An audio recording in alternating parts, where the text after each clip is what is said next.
welcome to your own personal deep dive. Yeah? Into a topic that I think everyone finds fascinating. Yeah. And let's be honest, a little spooky. Yeah. UFOs. Right. Or as the government likes to call them these days, UAPs, unidentified aerial phenomena. Yeah. You've given us a lot to go through here. News articles about recent drone sightings. Right. Some historical UFO cases that really kind of make you think twice. And even scientific guidelines on how to collect evidence if you were to encounter something yourself. Yeah. So our mission, I guess, if you want to call it a mission, is to kind of go through this, cut through the noise, look for the good stuff. Okay. And see if we can't leave you with a little better sense of what we know about UFOs. Okay. And maybe even more important than that, what we don't know. Well, I think there is definitely a lot to cover. Yeah. And it can really spark a lot of speculation. Yeah. So I think what's going to be really important here is to approach this with a healthy dose of curiosity, but also some critical thinking. Yeah. A little skepticism. Never hurt anyone. Yeah, exactly. Let's jump right into it. Okay. With those recent drone sightings that were all over the news. This is back in late 2024 in New Jersey and New York. Right. People were calling 911 like crazy. I mean, just flooded the lines, right? Which sparked investigations by the FBI, the Department of Homeland Security, the FAA, you name it, right? It seems like every agency you can think of. The whole alphabet soup. Yeah. It was like the national security switch just got flipped on. So what stood out to you the most in these reports? What really jumps out at me is that it really exposed the gaps we have in our laws and regulations regarding drones. So many reports, and some of these reports, describe these drones as bigger than a car.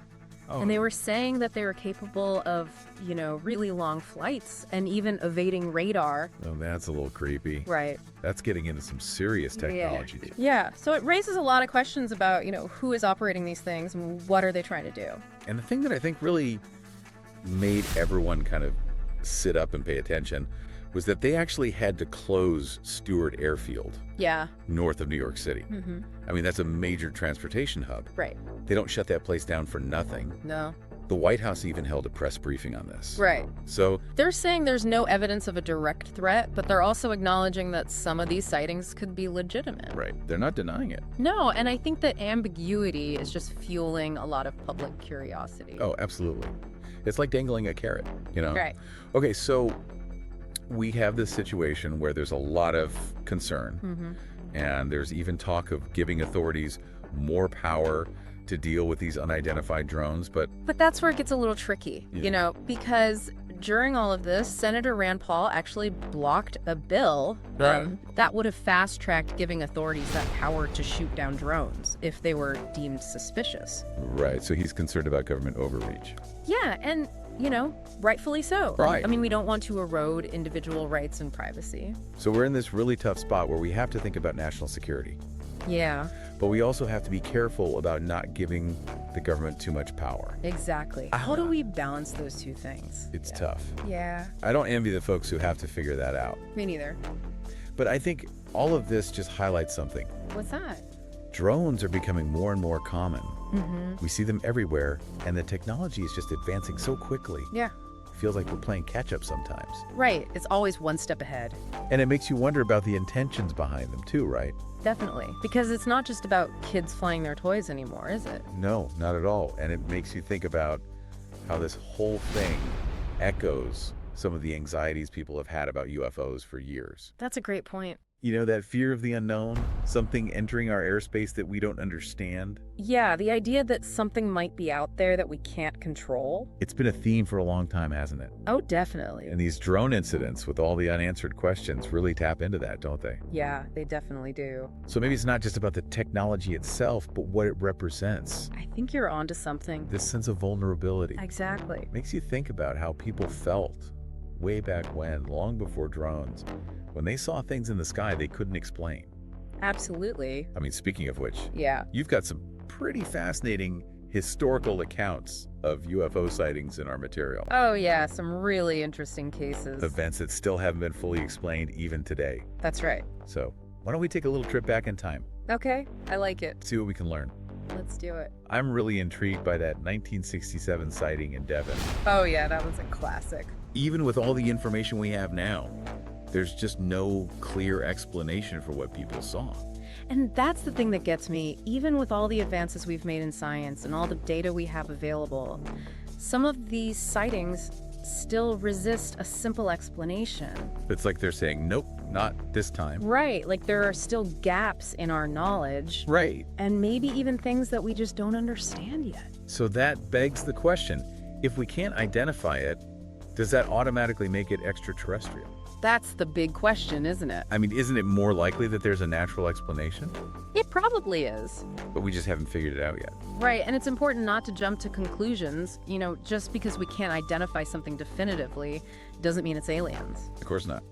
But the fact that some of these cases, like the Devon sighting, have persisted for so long without a clear explanation, I think, really speaks to that enduring mystery of UFOs. It keeps that door open, doesn't it? It really does. It's a reminder that we still have a lot to learn about our universe and our place in it.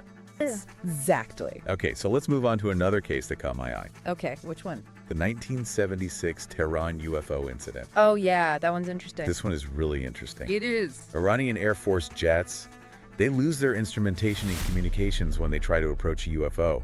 Yeah. I mean, that gets the heart racing a little bit. That one's hard to ignore, you know, because you've got military personnel involved. Right. And radar confirmation. It adds a layer of credibility for sure. Yeah, it makes it hard to dismiss it as just some misidentification or a hoax. You've got trained pilots and sophisticated radar systems. Right. It's pretty hard to argue with that. Yeah, but I think it's also important to remember that even with that radar data, the nature of the object, where it came from, we just don't know. It's like we have some of the puzzle pieces. Exactly. But we're missing a bunch too. We don't have the whole picture. Okay, well, let's add another piece to this puzzle. Okay. Rendlesham Forest incident in 1980. Oh, yeah, the Rendlesham Forest Yeah, incident? this one has everything. Yeah, multiple witnesses. Lights in the sky, people even talking about a triangular object, and elevated radiation levels. Yeah, it's one of the most well-documented and also one of the most debated UFO cases ever. It really is. And again, you've got military personnel from RAF Woodbridge nearby. Right. So it's hard to just sweep that one under the rug. If it were just a simple case of mistaken identity, you'd think somebody would have figured it out by now. Yeah. But nope. Still. No official explanation that satisfies everyone. And that's what keeps people coming back to it, isn't it? It's like a good mystery novel. Yeah. You keep turning the pages hoping to find out who done it. Exactly. Okay, got to squeeze one more in here before we move on. For it.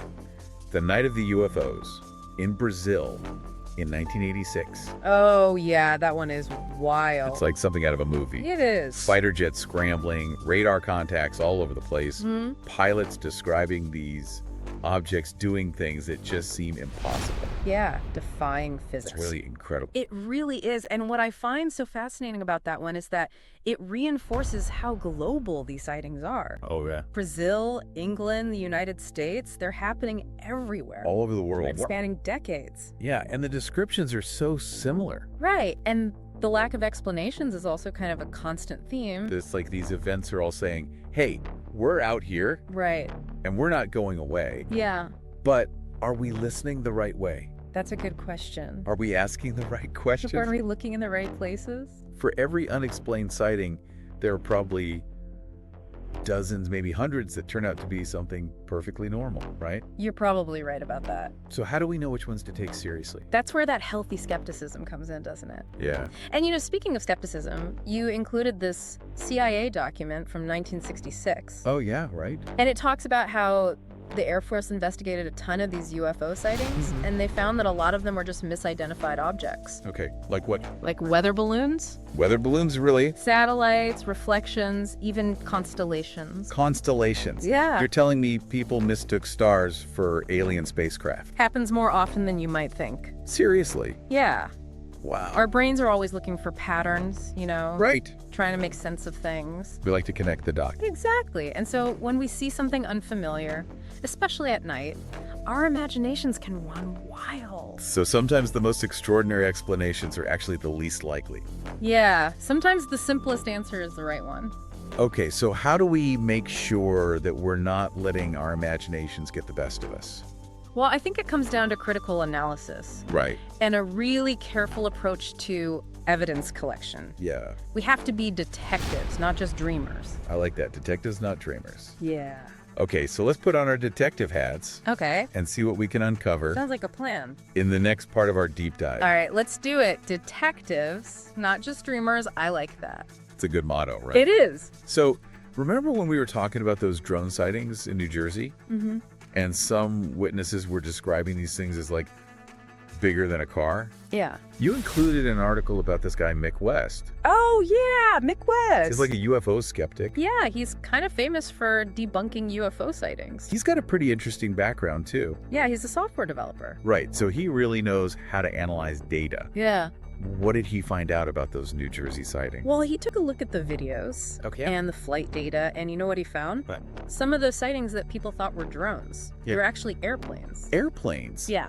I mean, come on. How do you mistake an airplane for a drone? It's actually easier than you might think. Really? Yeah, when you factor in things like, perspective, Okay. lighting conditions, the time of day, it Yeah. can really distort what you're seeing.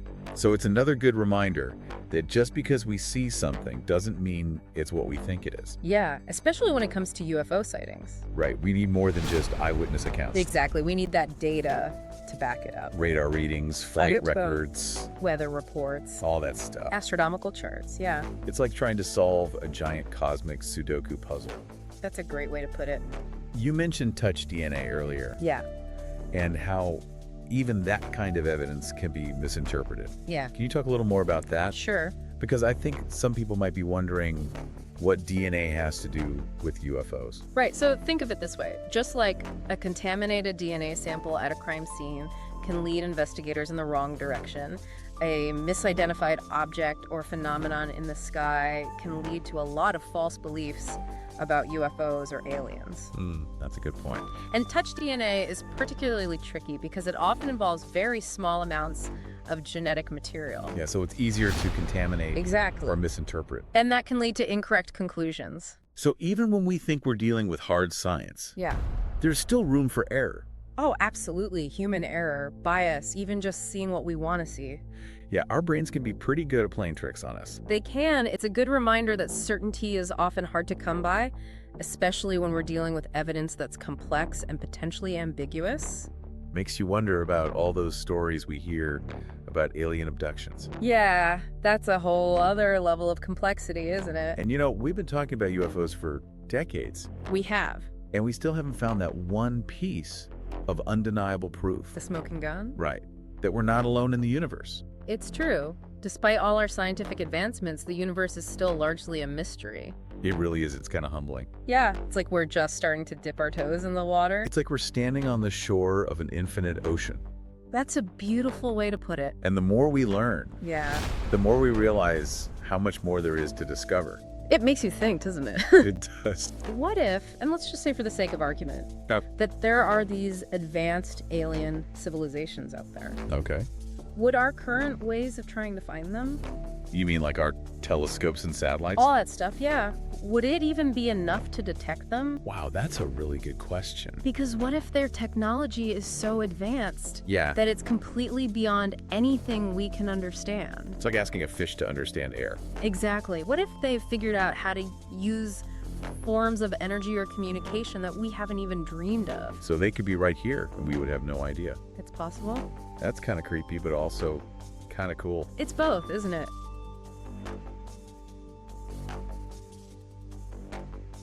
It is. It really challenges us to rethink our approach. To like broaden our perspective. Yeah, instead of just looking for things that fit our current understanding of physics. Maybe we should be looking for the things that don't fit. Right, the anomalies. The stuff that breaks the rules. Exactly. That's where the real breakthroughs might happen. I think you're onto something. The universe could be a lot stranger and more wondrous than we can even imagine. And that's an exciting thought. It really is. But it also raises another question. Yeah. If they are out there and they're so advanced, why haven't they made contact? That's the million-dollar question. Why all the secrecy? There are so many theories. Maybe the distances are just too great. Or maybe they're watching us from afar, waiting for us to, evolve a little bit. Or maybe there's some cosmic rule that prevents them from interfering. The prime directive. Exactly. Or maybe we're just not that interesting to them. Maybe we're just ants on a speck of dust.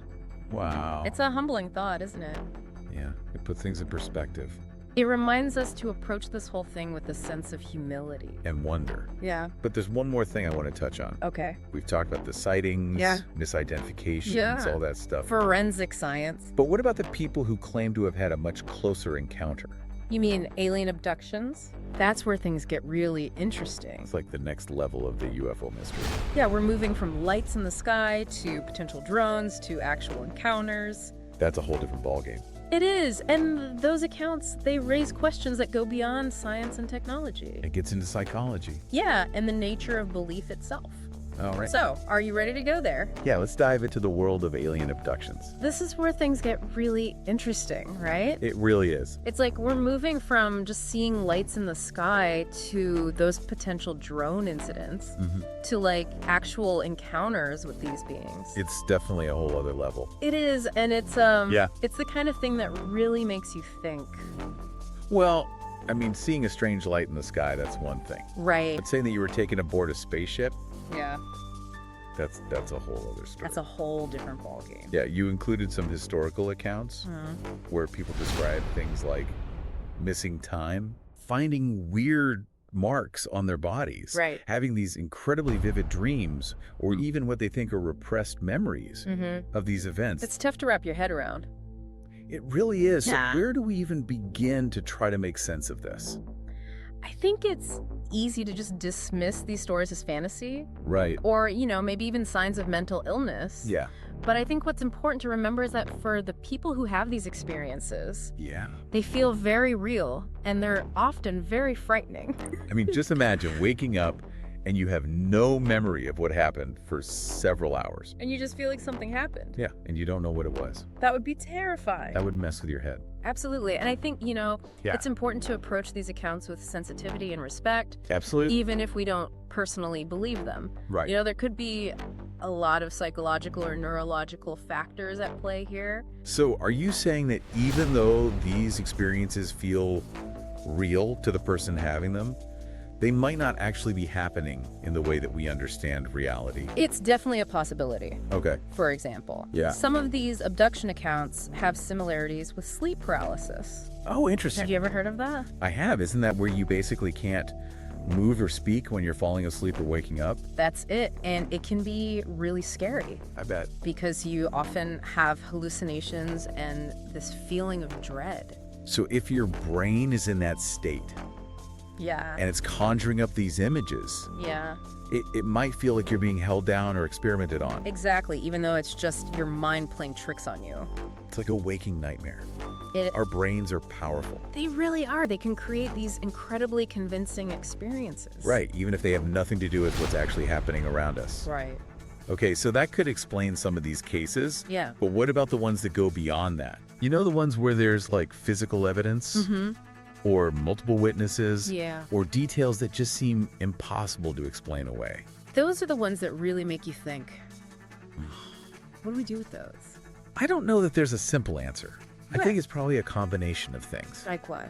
You know, maybe some misinterpretation of events, maybe some psychological elements, Right. and then those cases where there just isn't an easy explanation. It's like those magic eye pictures, where you have to kind of unfocus your eyes to see the hidden image. I like that. Maybe we just haven't figured out how to see what's really going on. Maybe that's the whole point.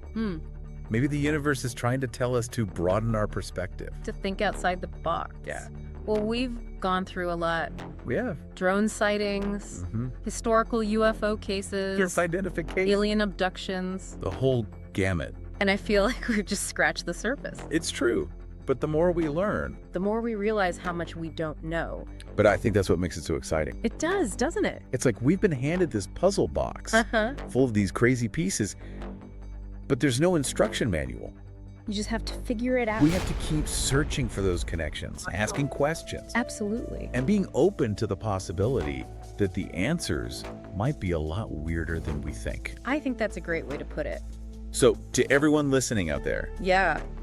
keep looking up. Keep questioning. Keep that sense of wonder alive. Because the universe is vast. And there's still so much out there to explore. And who knows what we'll discover next. Exactly. Until next time. Keep those minds open.